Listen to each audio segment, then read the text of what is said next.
Here at Spa-Francorchamps, the warm-up is coming to an end as we get ready for Superpole, the top 20 shootout to determine the front of the grid in readiness for the start of tomorrow's 24 hours of Spa. It is a 63-strong entry, but only the fastest 20 cars from the qualifying sessions yesterday, the evening qualifying session, and then Q2, if you like, the night qualifying session. The top 20 from those sessions will go through. They go out one at a time in the reverse order of the top 20 with a nominated driver. There's one Pro-Am car, Johnny Adams Aston Martin, in that top 20. They have an out lap, they then have two flying laps and then an in lap, and that will determine the front of the grid at this fabulous Spa circuit. David Addison and John Watson with you. And John, this is a great challenge for man and machine.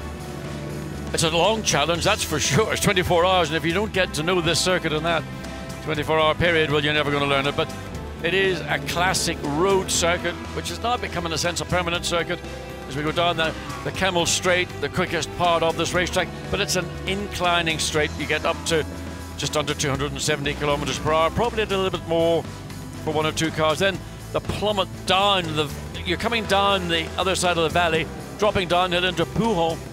For me, probably the best corner on the racetrack. I know everybody says, oh Rouge, oh Rouge, oh Rouge. Well, Pouhon for me is the more challenging corner.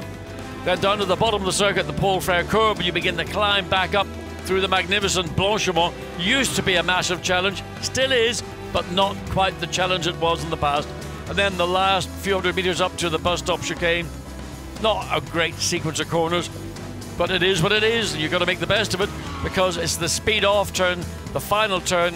We've got 21 corners on this map. We're counting the circuit probably with 19 in reality. And up to the source, and then again the drop down, and you come across. This is where the start finish. No, this is where the start line is on the circuit, because it is actually at the heritage side of the pit complex here in Spa-Francorchamps. Yes, the start is given for the sake of tradition down towards Eau Rouge with a national flag as well, but the finish line is the timing line coming out of the bus stop, the traditional finish line in front of the Formula One pits. Now, Mirko Bortolotti is a man to watch. He's a potential pole sitter come the end of this. Let's hear from him. Mirko, Superpole, what's the strategy? For Superpole? Well, we all know the strategy. It's a two-lap qualifying for everyone, so it's glad to be part of the top 20 again, like last year. Yeah, we will try to attack as much as possible. Obviously, it's one of the coolest sessions of the year. No traffic, you know, new tires, low fuel, so it's a proper quality session. Let's see. It's always tricky on this track to find a really good lap, you know. So I will try my best, and then we see. Are you planning to push for the first lap or for the second lap, which is going to be the hot lap? I don't care, to be honest. I push both. Let's see what comes out at the end. We have to push always. And what would you be satisfied with for the Superpole? Well, obviously, the goal is always to be on top. That's clear. Let's see. I mean, yesterday, our opponents made a big step from practice to quali. So I think it's going to be really, really tight, really close.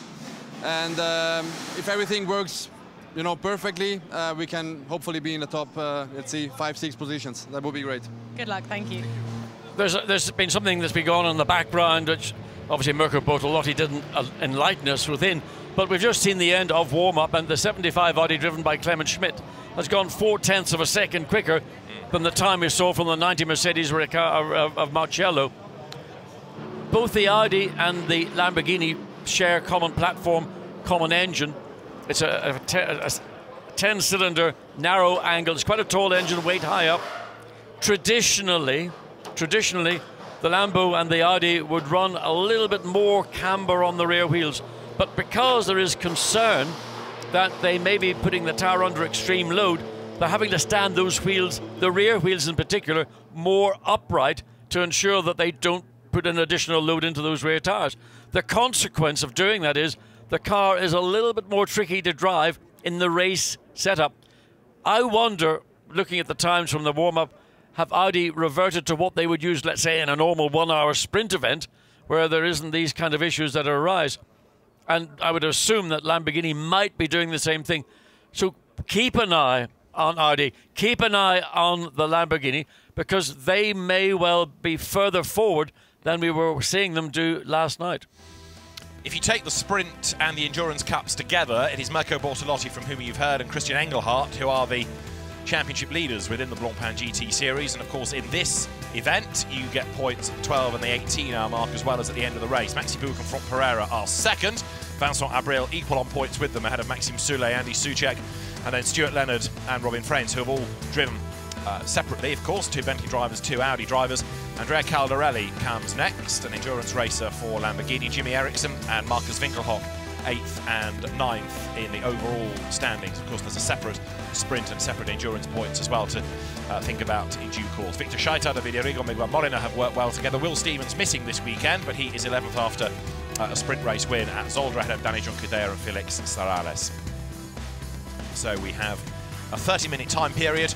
They go out in reverse order. It's at 1-minute intervals, so we can focus on individual cars. And one of those drivers for Bentley is going to be Maxime Soulet, who comes here as the joint Endurance Cup leader with, of course, his teammates Andy Soucek and Vincent Abril, ahead of Mirko Bortolotti, Andrea Caldarelli, and Christian Engelhardt next, just 1 point behind. Let's have a word with Maxime Soulet. Now, as we just saw, you are currently leading the Endurance Championship, but Super Pole is to focus on right now. What is the strategy? The strategy is to keep the car in one piece. That's the strategy. I think I'm going to try, but not too hard. And the race is long. It's 24 hours. We've got nothing to prove in Super Pole, so let's see. Oh, you don't seem that so worried about Super Pole. Why is that? No, because I think we proved from the past that car 7 last year started from the pit lane, and after 4 hours we're leading. So that's it. I mean, the worst case scenario, we start P20. So.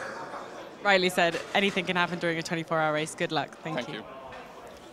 I mean, one of my little hobby horses have been banging on about all weekend is that the front engine or the mid-front engine cars, which the Bentley is one, the Mercedes and the BMW are the 3 notable.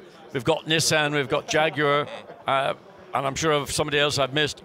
But those 3 teams are probably feeling more comfortable than maybe some of the rear engine cars are feeling.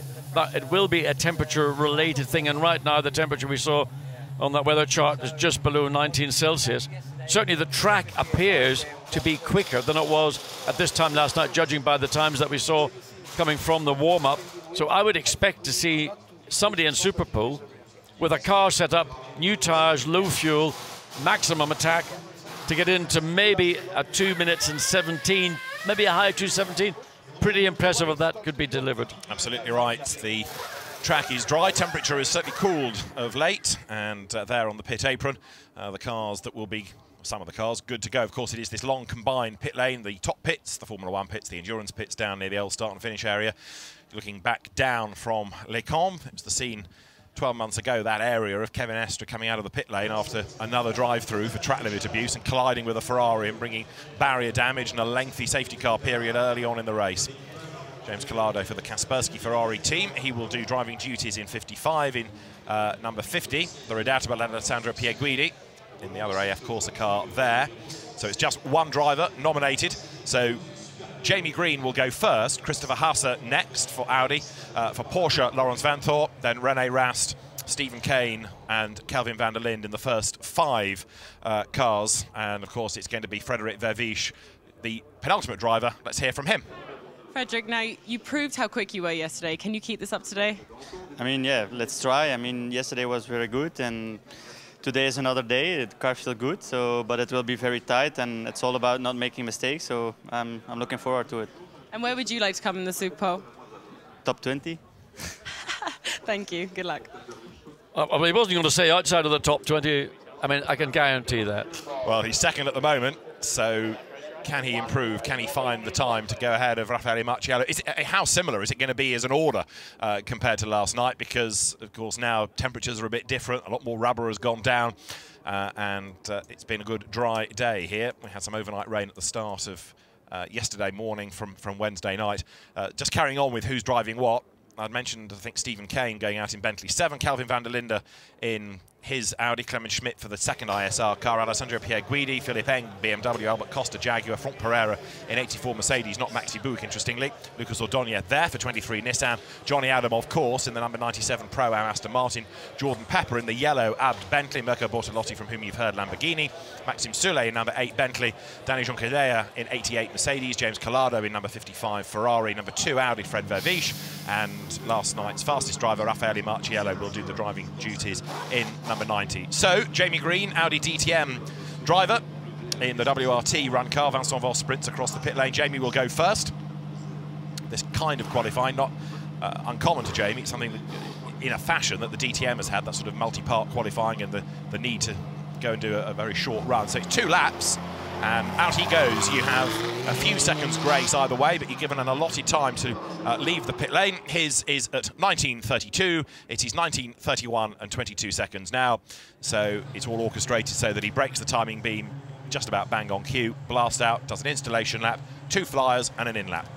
Yes, and the benefit that everybody who's in this top 20 shootout has had is that literally 10 minutes ago they were out on track for that warm-up session to give everybody a chance to ensure that all the overnight work, and for some teams there was a load of overnight work, the 22 Nissan in particular, as well as the 00 Japanese entered Mercedes AMG GT3. They both had massive accidents, and that's a story we'll get into later on in the broadcast, not maybe tonight, but when we've got 24 hours to explain it in more detail. And there is the 22 car. I mean, when you saw this car when it came back to the pits on the back of a flatbed truck, you said, no way, whatever. But Bob Neville and the Nissan team happened to have in the back of the truck a basic rolling chassis. It actually wasn't even rolling, but they're able to build it up into a running car. The penalty they've had to take is a start grid penalty. They'll be starting from the pit lane, but they also had to change an engine, so they get a 2-minute stop-go penalty. I think you've indicated, David, that there will be a sympathetic stop-go penalty for that car, as well as the 00 Mercedes-Benz, which also, I understand, had to change its motor. And a 2-minute stop-go plus the drive-in and drive-out will lose you a lap, but over the course of 24 hours, you might just be able to win that back again under safety car conditions, because we're bound to have some of those, that's for sure.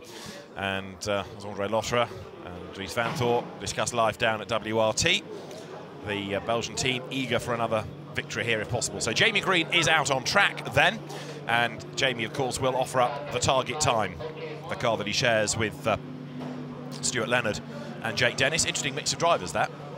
And Jamie, as I say, part of Audi's factory DTM program after being a Mercedes driver, starred in Formula 3 years ago as teammate and rival to Lewis Hamilton. There's 84, which is going to be handled by Franck Pereira. Can I press you to put your €5 down on who's going to be on pole position, John? Or is it wide open, do you think? I think it's wide open, because what we saw in the warm-up was all of a sudden the 75 Audi going 0.4 of a second quicker than the fastest time over the 2 qualifying sessions on Thursday evening. So really, I don't know. And to go back to the issue that I was mentioning about the Audis and the Lamborghinis, that they may have to make a suspension adjustment for the race, whereas they can maybe revert back to the ultimate setup for qualifying. So basically, anybody in that top 20, if they get, and that's not a great start for Jamie Green, though he was able to correct it, now gets on the throttle, but indicates that even on that one out lap, there's still a little bit of lack of grip at the rear of the Audi, the way it slewed around as he came into the change of direction in turns 18 and 19. You get a fresh set of tyres for Superpole, incidentally, as Jamie Green hustles on out of La Source. He's on a flying lap now. Christopher Hasse will be the next one to join in the number 25 Audi, which is a Santalot run car. Christopher Hasse, again, an Audi factory driver, plug and play, put him into any Audi and he will deliver. He was driving for Land Motorsport last week in ADAC GT. He drives in the Santalot car in Blancpain this weekend. So you're watching Jamie Green. He's got the road to himself, and he powers up on his first of 2 flying laps to Les Combes. Now, ordinarily, you'd expect your first flying lap to be the quickest of the 2 laps. But it comes back down to this thing when we saw it with Jamie coming through those 2 final corners. Looked like, and again, the back, you can see the back of the car snapping. Now, that's been something I've seen most of the Audis, when they're being pushed to the limit, have been doing. Maybe they've not made that adjustment I was talking about. Maybe they weren't able to do so. But it's not an easy car on this lap, the first of the 2 flying laps that Jamie Green has. So maybe he will feel more comfortable, even though the tyres had the effect of 2 laps. It might be an easier car and therefore a more confidence-inspiring car to get the time on the second of the 2 flying laps. True enough. So here he is out of Pont, then down towards Le Fan, or the Piff Paff as it's known, into the right and the left. So trying to get the tyres up to temperature. Accelerates through that right-left sequence and now down towards campus, past the college on the right-hand side, sets the car up, turns in, accelerates through campus, up the curb on the outside into the Cours Paul Frere. Spa, a circuit that generally doesn't do that many laps around, of course, because the DTM hasn't come here for a long, long time. No, I mean, we're saying purple, purple, but he's the first car. The time he set last night, or that car set last night, was a 2 minutes 19.2. Clearly, he's wanting to go a lot quicker than that. Let's see, he's coming up to the final 2 corners, so we'll get the indication as to what might expect from drivers. Certainly at the end of their first flying lap, the car beginning to look more stable, more comfortable for Jamie Green. So he's going to cross the line, break the beam, it's 2:18.5. So that's a reasonably impressive improvement, 0.7-ish of a second quicker, and he's still got another lap to go. So we can look at Christopher Hasse down to the lower part of the circuit through Fagnes, and now going to make his way down to campus.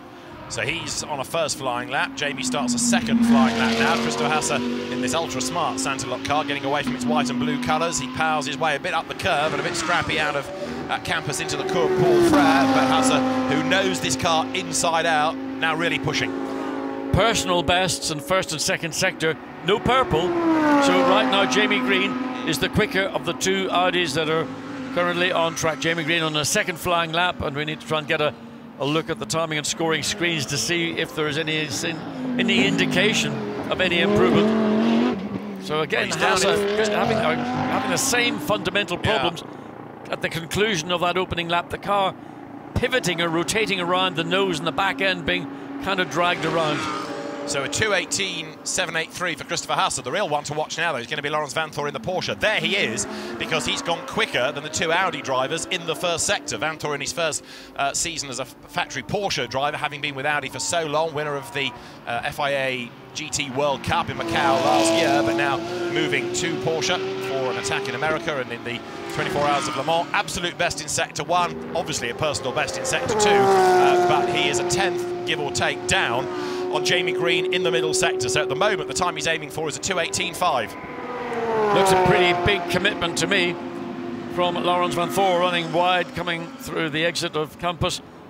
Better exit out of Blanchimont, makes his way up into the hard on the brakes. You can see the nose dives, because these cars equipped with ABS. Look at how much curb he took on the inside coming into the bus stop chicane. So can he get the drive all the way up now to that second line? That's the line we're going to see the time. 1:17.9. It only took 3 cars to get into the 1:17s. So 2:17.920 for Laurens Vanthoor is the fastest by half a second from Jamie Green, who's about to do the second lap. Personal best in Sector 1, absolute best in Sector 2.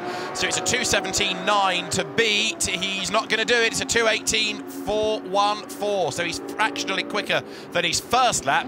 But Laurens Vanthoor at the moment is in the pound seats. Yeah, about almost half a second. Yeah. That's a nice, comfortable margin. But of course, there's still a lot more to come from those cars that are ahead. As we go back to the Hasse car, the 25, as it makes its way up. Fastest overall in middle sector. It's the René Rast car, number 1. So he's about to rattle off his first flying lap. And Laurens Vanthoor is the quickest, as we know, on a 2:17.9. Over the timing line will go Rast. It looks good. Is it good enough? It is. It's a 2:17.910. He's 100th quicker. So 2:17.910, and now of course we're going to get the second lap times coming through. Stephen Kane in the Bentley, and this is one of the cars, the Bentley, the Mercedes, the BMWs, that are over the course of 24 hours going to give their drivers, I think, the slightly easier long day's journey into night, which is what it is. So personal best only. Yeah, no, absolutes. So what did Christopher Hasse do on his second lap? Oh, 2:22.8. Yeah, no quicker. 2:22.841. Laurens Vanthoor, though, has done an absolute best again in the first sector, a personal best in the second. So the 117 Porsche, don't rule him out yet. Stephen Kane, you're looking at. Laurens Vanthoor was asked yesterday, are you quicker in a Porsche or an Audi? We're about to find out, aren't we? Because he's going strongly. Stephen Kane comes through. Where is this going to put him on his first effort? It's a 2:18.796, and that's 5th quickest. I'm sure you're not going to be very keen. He did a 2:19.0 last night. This is the one to watch. Up the curb is Vanthoor. He wants to go quicker than Rast. Rast's on his second lap, of course. Vanthoor's about to finish his second run. He comes over the line. Can he get into the low 17s? Yes, he can. A 2:17.674. Fastest time thus far. 2:17.674. And Rast has done a personal best in the first sector. Not an absolute, and he's lost 3/10 in the first sector against Vanthoor's lap. Now, that was a good lap from Laurens Vanthoor. Big commitment on both laps. René Rast, likewise, will be fully loaded, fully committed. So here you've got 76, which is Kelvin van der Linde, former South African Volkswagen champion, Sirocco champion in Europe, sporting the DTM, German GT champion, and he accelerates up towards the end of his first flying lap. Let's see where this is going to put the ISR. Audi third, 2:18.302. So still waiting for René Rast. The car comes through these final 2 turns. He needs to find just under a quarter of a second to take away that provisional pole from Laurens Vanthoor. And can he do it? 2:17.726. Not quite good enough. So Porsche still rules. And we've had now 6 cars record times. Indeed so. Stephen Kane's on his second flying lap. It's got to be quicker. And you've just seen Kelvin van der Linde to start his as well.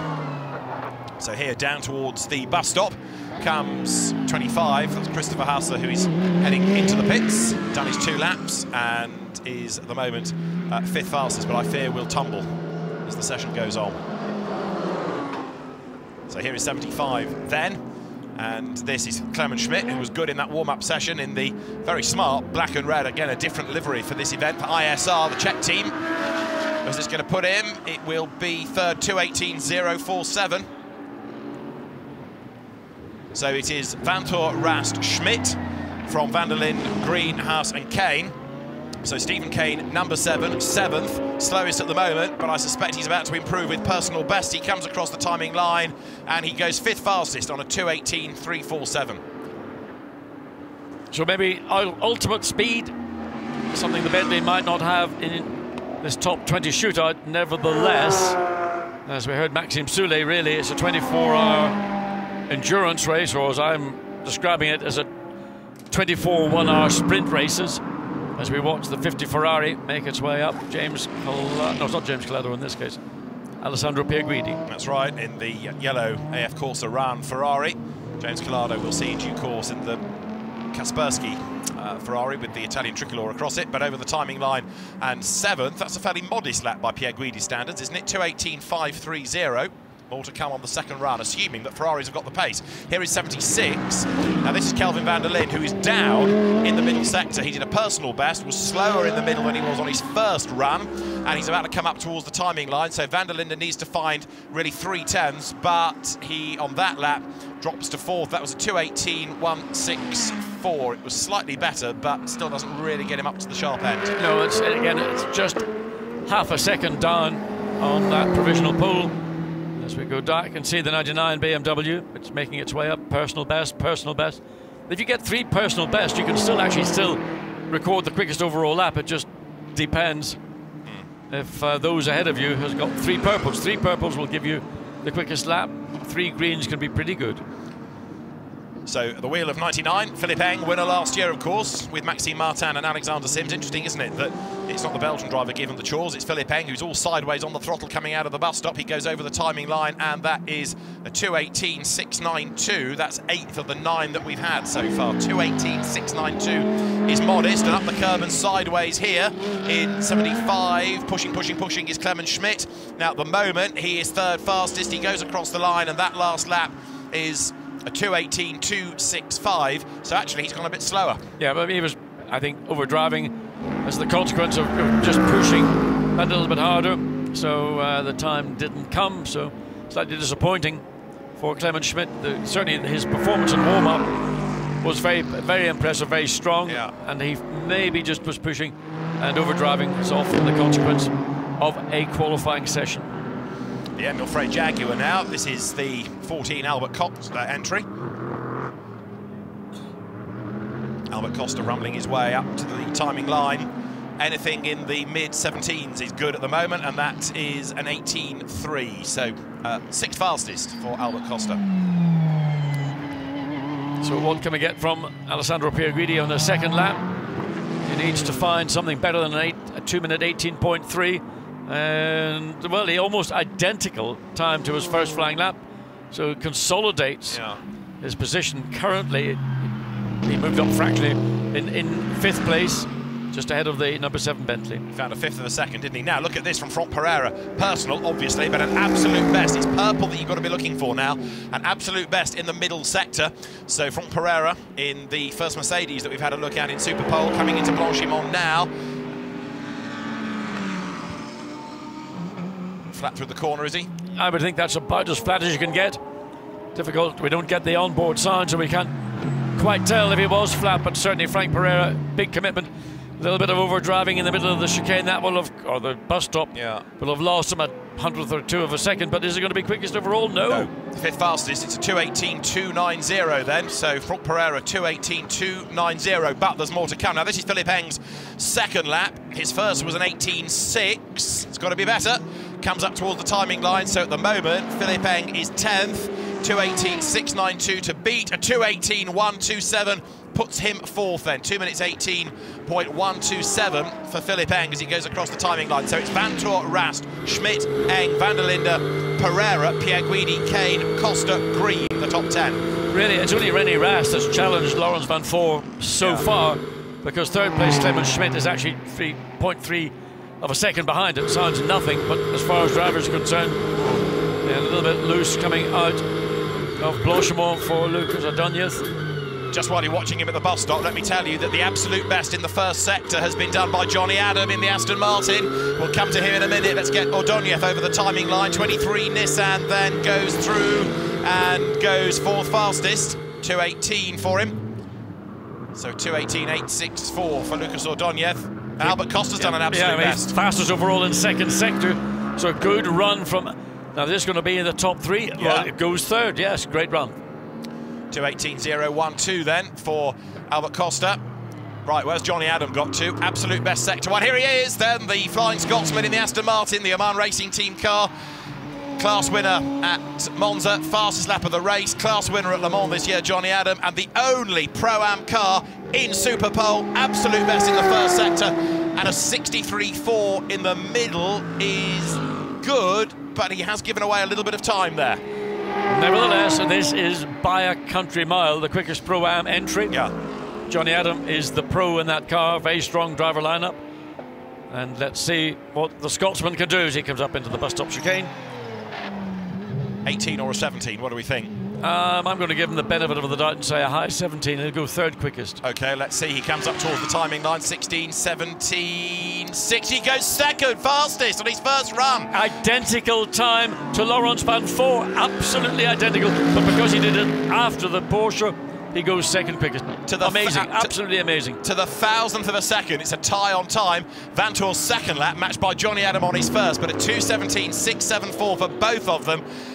Blimey, the BOP works, doesn't it? Very close, number 9. So this is the Jordan Pepper, the Bentley, and personal best. Personal best, well, that's obvious because it's his first flying lap. Bottoms out. Crunches away across the curbing. So through he goes in the 18s, 11th, 2:18.333. But Johnny Adam on the money right from the word go, wasn't he there? Maxime Soulet will be the next one to watch. So the order is Vantour, Adam, Rast, Pereira, Costa, Schmidt. We're on board with the Nissan. Lucas Ordóñez coming up to the bus stop chicane. We're still waiting to see what Franck Pereira is going to do on his 2nd flying lap.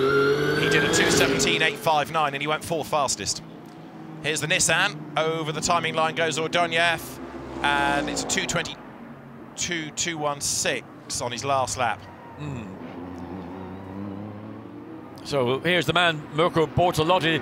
Here's the car that many people before this event got underway would have thought would have been a serious challenger for the pole position. On board with the Italian coming up into the bus-up chicane, hard on the brakes. You can hear the brakes squealing away, and then gets the car. Tries to get it positioned as much to the right before he cuts to the left to get the straightest line to accelerate off. Comes across start-finish line with 17.4, goes quickest overall by a quarter of a second.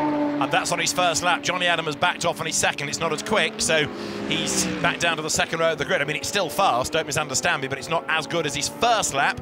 Mirko Bortolotti, another one delivering on the first of the 2 flying laps. So Johnny Adam then comes through the bus stop up towards the timing line. A low 2:17 is what he's after, and it's going to be a 2:17.9, so not as quick, but even that is good enough to have been 5th fastest. Yeah, ballast. So Johnny Adam will be well pleased overall, starting on the second row of the grid, 3rd quickest overall. Here we go, Maxime Soulet in the number 8 Bentley. So let's see what this of the fact that we saw Stephen Kane earlier in the session. Stephen Kane 13th quickest overall, 15th for Maxime Soulet. That is a surprise. I thought maybe Maxime Soulet, Belgium, Spa, might have been a little bit quicker than the sister car, number 7, but not on that first flying lap. Johnny Adam reported to the stewards for not starting on time. So has all that good work been undone by the pit crew not releasing him at the right moment, or Johnny being too slow down the pit lane? Something has gone awry for him to miss his allotted start time. That is going to be a massive disappointment. So Danny Juncadella pushes hard, coming out of campus through the Paul Frere curve, doesn't run as wide as we've seen in previous years. Many other drivers, and of course there's a very acute awareness that abuse of track limits is being punished. Maxime Soulet, absolute best in the first sector. So the Bentley, number 8, is flying. You're watching Danny Juncadella, who is on his first flying lap, but Maxime Soulet, after a fairly gentle start-up lap, interesting, isn't it? Some drivers are on it for the first lap, others have a sort of start-up lap and then really go for it on the second run. Danny Juncadella is about to come across the timing line. Let's just see where he slots in. Obviously, their personal best, but it's an 18, so it's only, gosh, 17th fastest, not that flash at all. But Soulet is the one to watch. Bortolotti's second lap has been a gentle one as well, so he's lifted on that lap. And you can see just how much struggle he has getting the power down the back end, sliding around. It's still at 17.8, 0.4-ish of a second away from his provisional pole time. Maxime Soulet still fastest overall in that first sector, waiting to see. Here he is, the Belgian in the Bentley coming down through campus. Car looks good. He's got another car ahead of him which needs to get out of his way, and that will be a distraction for the Bentley driver. Whether it will come into play as he climbs back up the other side of the valley, takes the first part, almost the false part of the Blanchimont complex. He's about a full second down in the middle sector alone, so good at the start of the lap, but... Well, he was certainly flat through Blanchimont, that is no doubt. He did a 63.7 against Franck Pereira's 62.7, so he's going to move up, surely, from 15th. But how far? Let's see in a moment. It's got to be a low 2.17. He goes across the line. Oh, slowish. 2.18.303, finishes 12th. Yeah, but it's Bentley in 12th and currently in 15th place, this number 7 car. So we've got, waiting for Frederic Verviche. And there is Frederic Verviche making his way up the hill. And very shortly we'll be coming up through Blanchimont. The first part is the false part of the corner. This is the one that really tests a driver's commitment and courage, as well as the engineering on the side of the car. So the Audi looked very impressive. James Collado, 4th fastest, incidentally, in the Kaspersky Ferrari, 2:17.716. What's Verviche going to do? It's got to be a low 17 now, 2:17.3 to be sure of being ahead of Mirko Bortolotti. Fred Verviche comes across the timing line. It's 6th, 2:17.771. It's not shabby. No, it's not. But currently it's a Lamborghini and a Porsche on the front row of the grid. Provisional 97 under investigation for an infringement in the pit lane, but this is the car, or one of the two, I should say, the ACA ASP cars.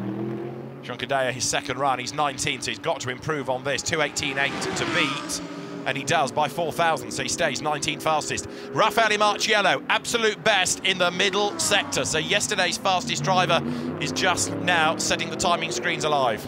but he's 4/10 of a second down on the best, or the best time of certainly the Lamborghini board to watch and see, as this newly painted in dark blue with the white stripes over the bonnet.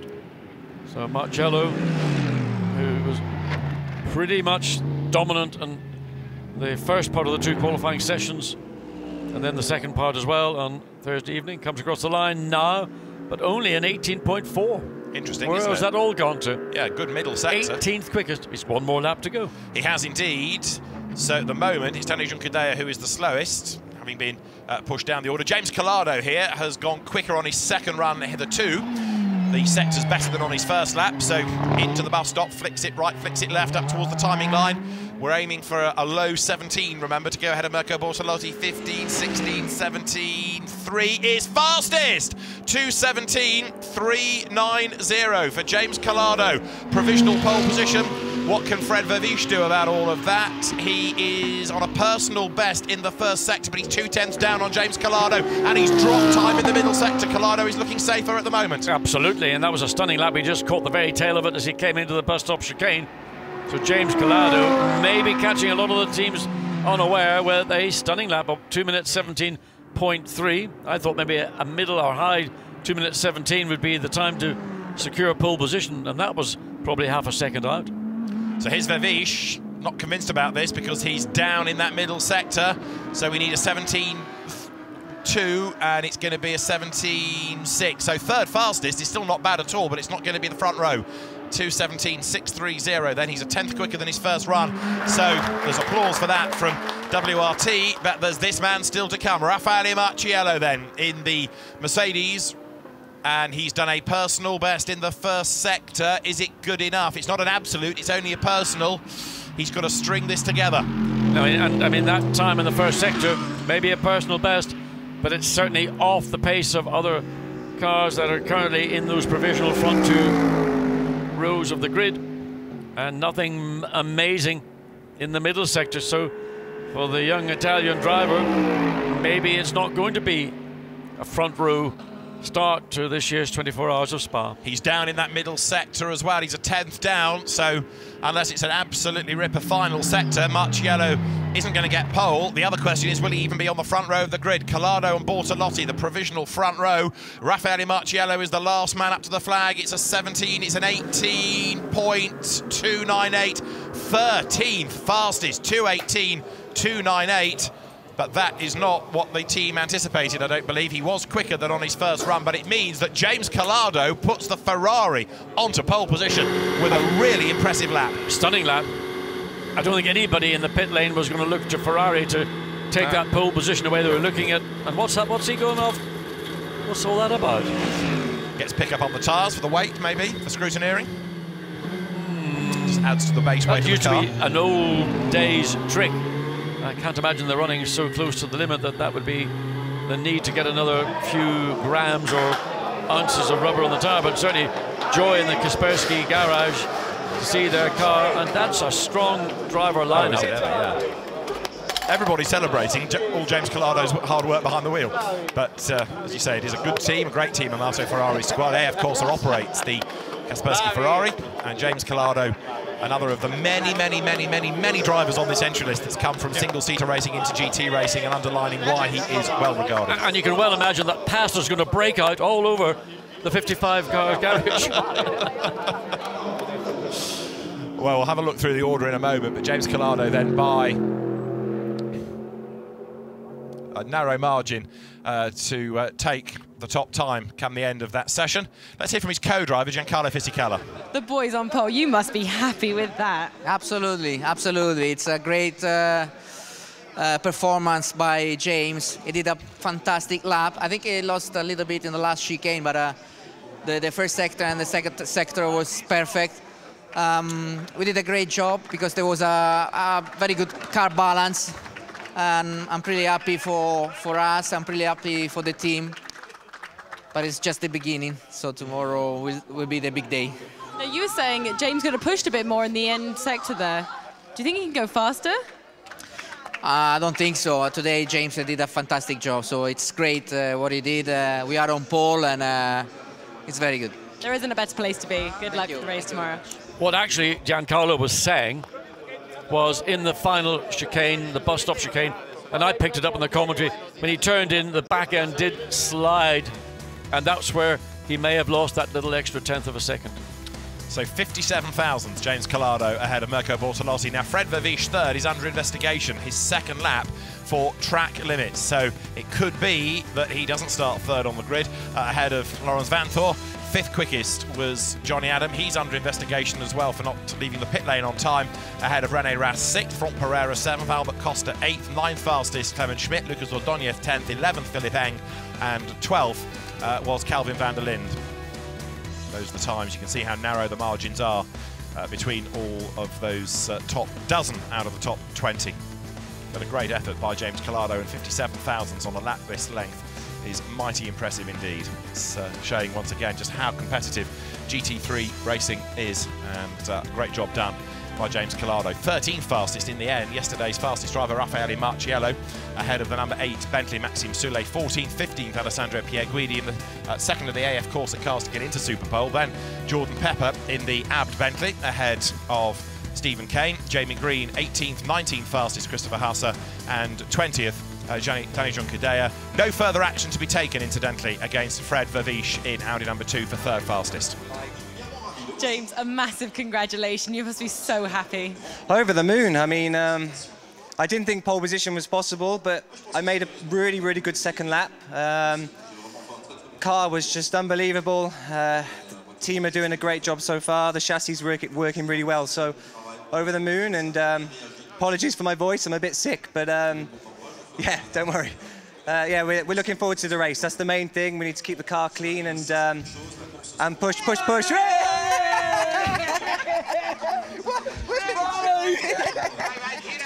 Congratulations. Say some more. That's it.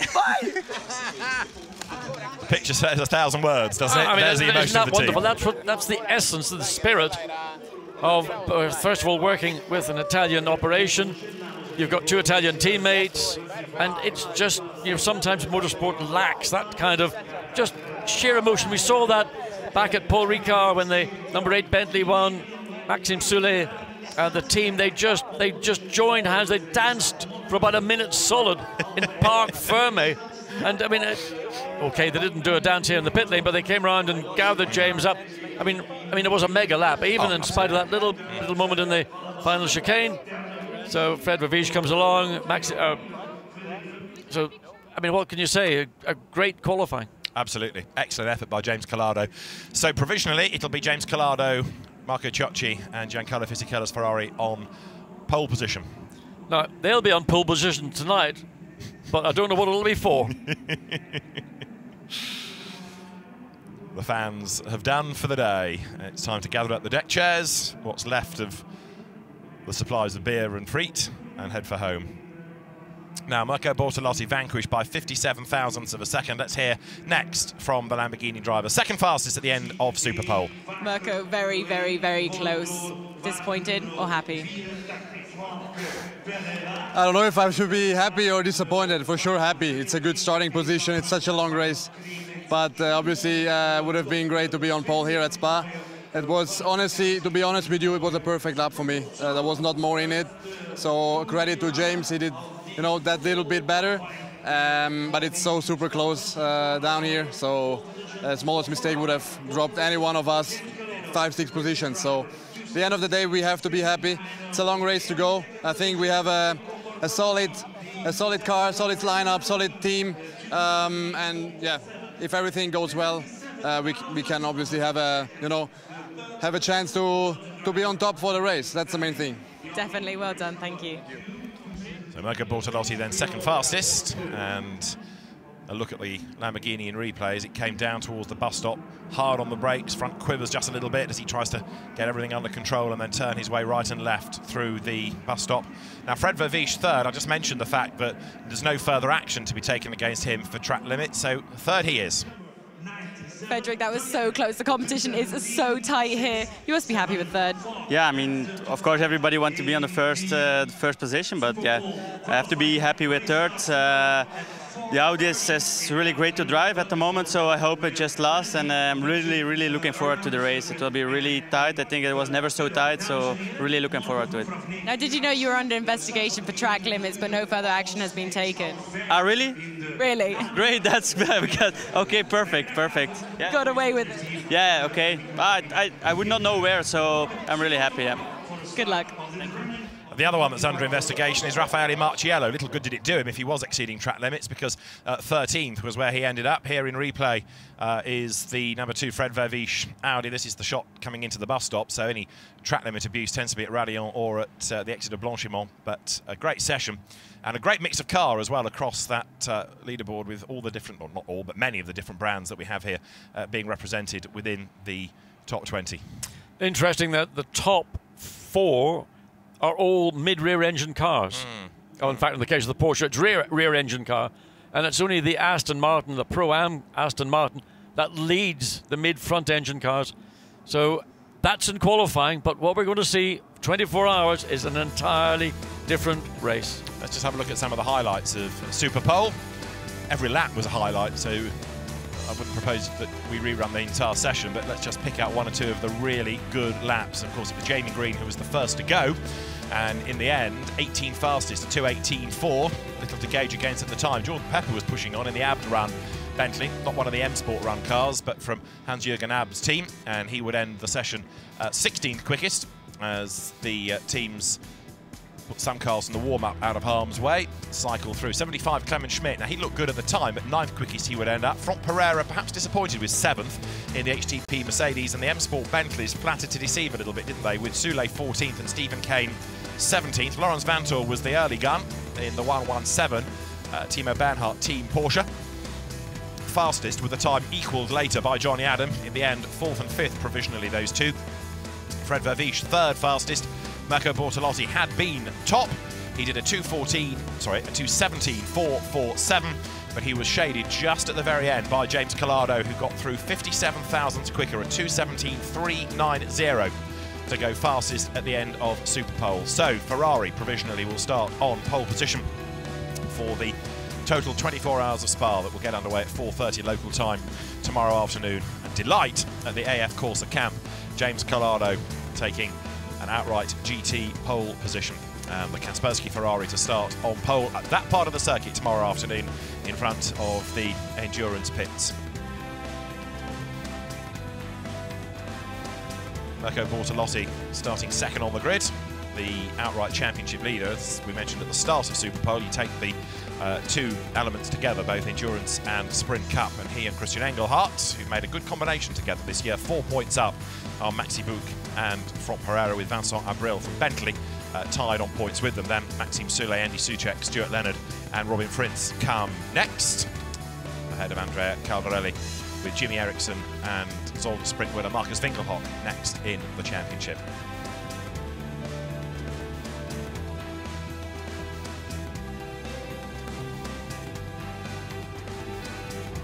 Lower down, Raffaele Marciello, Michael Meadows with number 90 Mercedes, who've been a bit unlucky at times this year, and they will be after points in this race at the 12, 18 and 24-hour mark, as of course will Passanathoros, Alessandro Pierguidi and Michele Rugolo in the number 50 Ferrari that will start provisionally 15th tomorrow afternoon.